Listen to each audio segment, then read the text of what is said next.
बिस्मिल्लाहिर्रहमानिर्रहीम अस्सलाम वालेकुम। 8 फरवरी इलेक्शन को 3 दिन बाकी हैं। इमरान खान और तहरीक इंसाफ के हामी उम्मीदवारों के खिलाफ मुसलसल इंतकामी कार्रवाइयां जारी हैं। इमरान खान के खिलाफ मजीद केसेस के पलंदे इस वक्त अडयाला जेल के अंदर पहुंचाए गए हैं। रोजाना समातें भी हो रही हैं, सजाएं भी सुनाई जा रही हैं। दूसरी तरफ पीपल्स पार्टी, नून लीग, फजल रहमान, ANP, उनके लिए माहौल खुला है, जलसे जुलूस कर रहे हैं। लेकिन उनके जलसे जुलूस के अंदर अवाम की जो शिरकत है उसने बहुत सारे सवालात को जन्म दिया है। लेकिन आज रावलपिंडी के अंदर तहरीक इंसाफ को जलसे की इजाजत नहीं मिली और उसका जवाब क्या बनाया गया है वो भी आपके सामने रखना है। और आप देख रहे हैं कि पिछले तकरीबन एक हफ्ते से इमरान खान को मुख्तलिफ केसेस के अंदर सजाएं सुनाई जा रही हैं।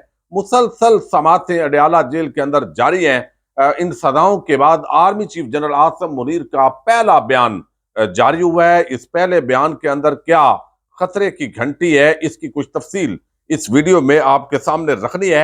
जस्टिस अतर मिनल्ला लंदन के अंदर स्कूल ऑफ इकोनॉमिक्स के अंदर उन्होंने एक तकरीब से खिताब किया है और इस दौरान तहरीक इंसाफ के जो लोग हैं उनके हवाले से एक प्रोपेगेंडा किया गया है। हकीकत क्या है और फिर अतर मिनल्ला साहब ने जो गुफ्तगू की है उस गुफ्तगू ने किस तरह तहरीक इंसाफ के दिल जो है वो मोह लिए हैं, ये भी आपके सामने रखना है। और आप सुप्रीम कोर्ट ऑफ पाकिस्तान के अंदर जो इस वक्त जजद हैं उनमें अतर मिनल्ला को हो सकता है कि आम केसेस से हटा दिया जाए।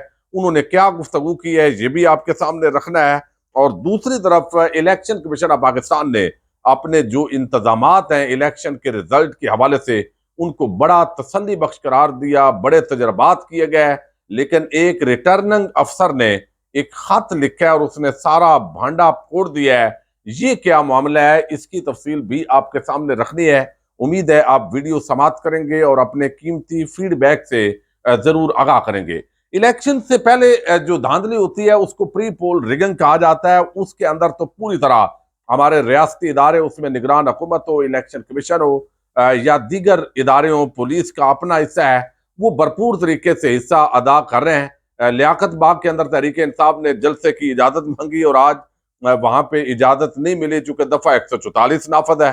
तो कानून बड़ा अजीब है पाकिस्तान का कि सिर्फ तहरीक इंसाफ पर उसको इम्प्लीमेंट किया जाता है, बाकियों के लिए दफा 144 नहीं है। ये पहली मरतबा इस तरह की इंतकामी कार्रवाइयों का जो सिलसिला है अब वो जारी है। तो इसका मतलब है कि सब मिले हुए हैं और एक ही टारगेट है कि अवाम इमरान खान को वोट न दे, और अगर दे तो फिर हमने उन उम्मीदवारों को जीतने नहीं देना। अब देखना यह है कि मार्जिन कितना बनता है। लेकिन साथ ही जो इलेक्शन कमीशन है अब वो कहता है कि सब आइन और कानून के मुताबिक हो रहा है, हमने तजर्बात कर लिए हैं, इलेक्शन चोरी नहीं होगा बल्कि बड़े जबरदस्त फूल प्रूफ रिजल्ट के इंतजाम कर लिए गए हैं। लेकिन शहदाद कोट, ये सिंध का आपको इल्म है डिस्ट्रिक्ट है, वहां के जो रिटर्निंग अफसर है उन्होंने एक खत लिखा है और उस खत के अंदर उन्होंने ऐसी बात लिख दी है और ये भी कहा है कि मैं कल को जिम्मेदार नहीं हूंगा रिजल्ट का। और इस पर इलेक्शन कमीशन ऑफ पाकिस्तान ने हंगामी इजलास भी आज तलब किया हुआ है। शहदाद कोर्ट के ये रिटर्निंग अफसर ने इलेक्शन मैनेजमेंट सिस्टम पर जो EMS है पर तहफुजात का इजहार किया और EMS में पोलिंग अमले की मालूमात दर्ज थी। वो कहते हैं लेकिन EMS से अमले का रिकॉर्ड गायब हो गया।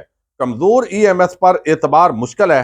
खराबियों बारे इलेक्शन कमीशन नादरा से रब्ता किया मगर कोई मुस्बत जवाब नहीं आया। अगर मसला हल न किया गया तो कल को मैं जिम्मेदार नहीं हूंगा।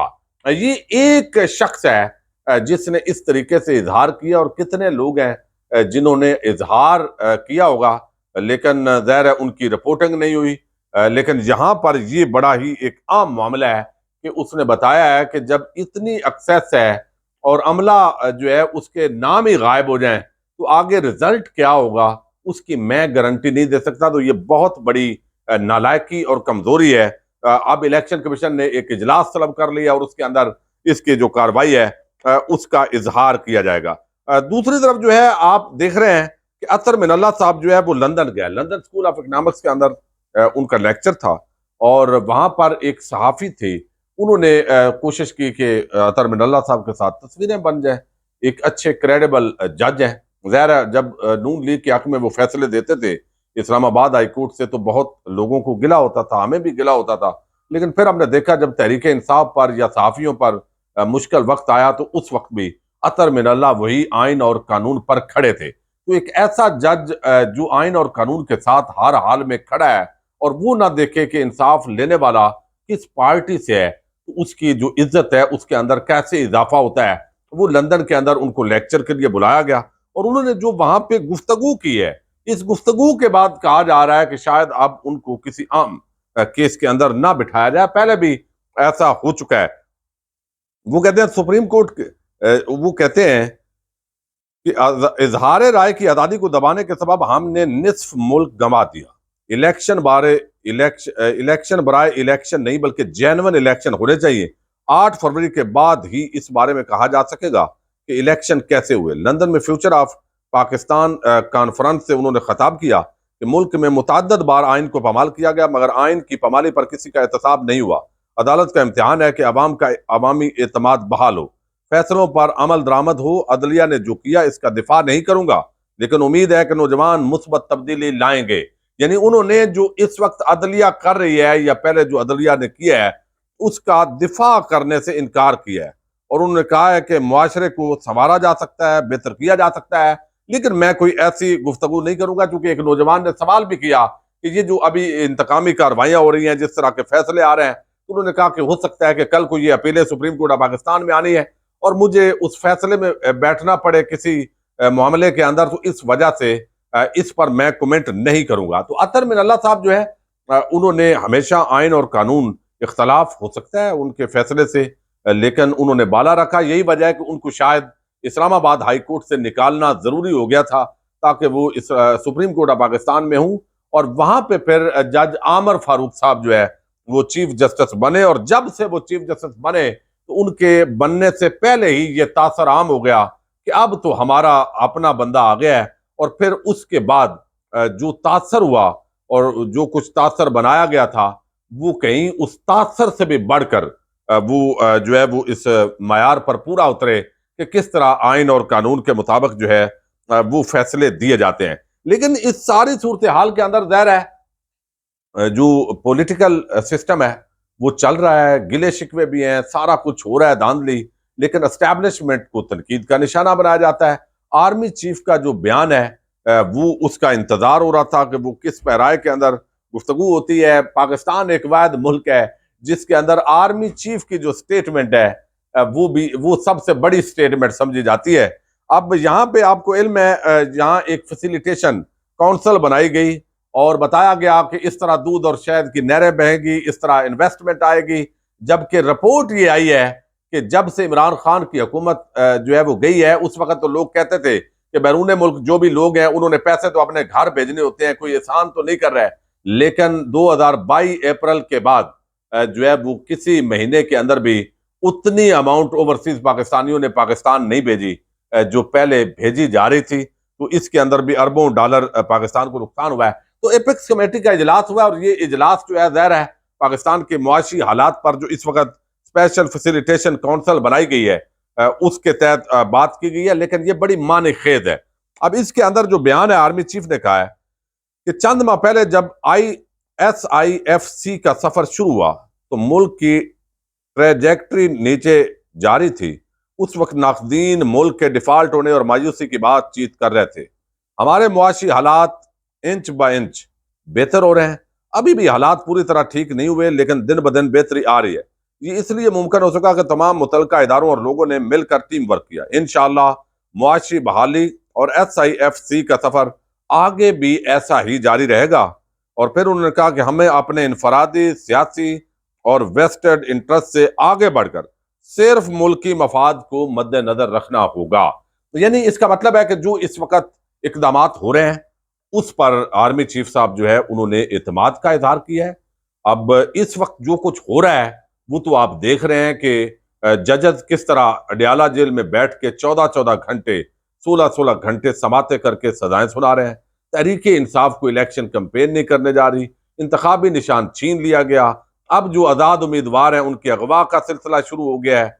अब वजीराबाद से एक MPA के उम्मीदवार डिप्टी कमिश्नर रावलपिंडी के जो भाई हैं या उनके वालिद हैं उनके मुकाबले के अंदर उनकी दस्तबरदारी की खबर आई है, लेकिन फिर उनके बेटे ने उसकी तरदीद कर दी है। फिर बहुत सारे लोग अभी जो एजेंट्स बैठने हैं उनको भी उठाने के हवाले से बातें हो रही हैं, और जो जीत गए फिर उनको कैसे उठाना है, और नून लीग और पीपल्स पार्टी और आईपीपी जो वो जहांगीर तरीन या खटक की पार्टी है उसमें कैसे शामिल करना है। ये सारी जो चीजें हैं ये बड़ी एक सूरत हाल है। मईशत के अंदर हम देखते हैं कि भाई जब आपने इमरान खान को हटाया तो उसके बाद रिजल्ट्स क्या आए, उसमें हम फॉरेन रेमिटेंस को ले लें, हम टैक्स कलेक्शन को ले लें, उसके अंदर जो है वो जो इस मुआशी हवाले से जो जीडीपी ग्रोथ है उसको लें, फिर आप जो सरमायाकारी है उसको देखें, जो भी ग्राफ देखेंगे तो पाकिस्तान नीचे से नीचे गया है।